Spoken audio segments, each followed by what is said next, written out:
Section 6.3 is still going to work with radicals and really focus a lot on different things we can do with things like square roots and cube roots. But we're going to talk about basic operations in 6.3. So taking a radical and looking at multiple radicals that we can add, we can subtract, we can multiply and divide. So first we're going to talk about what it means to be a like radical. So a like radical means it's the exact same value under the radical and it's the exact same type of radical. So what I mean by that is 2 square root of 3 and 6 square root of 3 are like radicals. They both have square roots and they both have the same value under the root. Something like the cube root of x and 7 cube root of x would be like radicals because they both have an x underneath and they both are cube roots. If I had the square root of 5 and the cube root of 5, those are not like radicals because while they have the same thing under the radical sign, they don't have the same type of root. So you have to have the same, we call it the index number, and we also have to have the same radicand, which is what's underneath. So when we look at, sorry, jumped too far, adding and subtracting like radicals, we can add or subtract any radical that is like, meaning same root, same value underneath. So if you look at something like this represents 2 like radicals because they're both square root of 5x. In order to add or subtract them, you are truly just working like terms. If I wanted to do a 3x minus a 2x, I would end up with just a 1x. So if I want to do a 3 root 5x minus a 2 root 5x, I would get just a 1 root 5x. Or I could just write it as root 5x. I don't have to put the 1 in front. If you look at the next one, they're both square roots, which is great, but they have different values underneath. We have a square root of 7 and a square root of 5. Those are not like radicals, so they cannot be added together. It's just like you couldn't add an x with a y together. They're not like terms.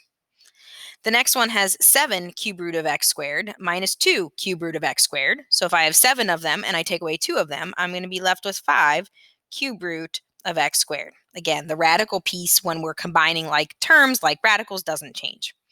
And then the last one, if I have 3 root x and I take away 7 root x, I would be left with negative 4 root x. So looking at what you can add, what you can't add, and then how you do it. Now what you're going to notice, these are the same idea. So we have 12 cube root of 7xy minus 8 cube root of 7xy. So we would have 4 cube root of 7xy.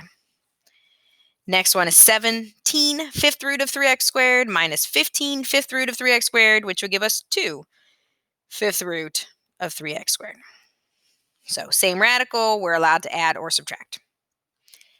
So then we're going to look at ones that don't initially look like we can add or subtract them because I have to do some work. I have to simplify for them. So we are looking at ones that before we try to worry about what happens when I add or subtract, they have to be broken down first. And that's what you're going to see a lot of. You're not going to look at this and go, up, can't do anything. They're all different.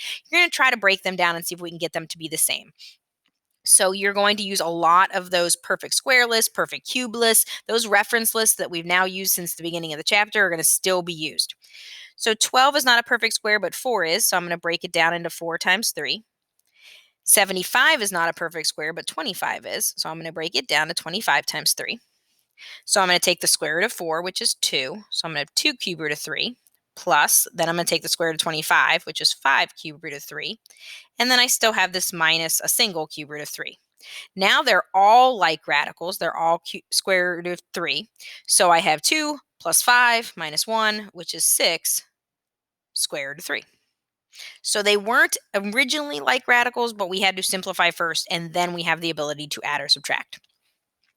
Same thing with the next one, but it is a cube root. So when I break it down, I have to think about my perfect cube list. 125 is a perfect cube, so that's going to break down into 125 times 2. 54 is not a perfect cube, but 27 is, so I'm going to break that down into 27 times 2. And 16 is not a perfect cube, but 8 is.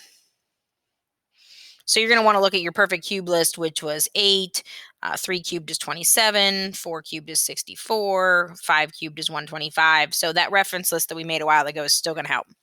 So the cube root of 125 is 5, so you have 5 cube root of 2, plus the cube root of 27 is 3, so you have 3 cube root of 2. And then the cube root of 8 is 2, so you have 2 cube root of 2. All of them now are like radicals. They're all cube root of 2. So we have 5 plus 3 plus 2, which is going to be 10 cube root of 2. Next one, I want to show you what do you do if you have a number in front of the radical already. We've already had this conversation with simplifying, but I want to show you how it works then to go a step further with adding or subtracting. So 20 is not a perfect square, but 4 is. So we're going to break that down into 4 times 5. 125 is not a perfect square, but 25 is. So we're going to break that down into 25 times 5. So we have the 14, but then I'm also going to take the square root of 4, which is 2, and then I still have a square root of 5. Minus 3, I'm going to take the square root of 25, which is 5, and then the square root of 5. Now I can multiply these coefficients together, so I get 28 when I multiply the 14 and the 2, minus 15 when I multiply the 3 and the 5. Now they are like radicals. I have 28 root 5 minus 15 root 5, which is now 13 root 5. So if you have an extra coefficient in front, you're going to basically leave it there until you simplify your radical. Whatever number gets brought out after you take the root will be multiplied by that coefficient. We're going to stop with that so you get basic adding and subtracting and make that this video's topic.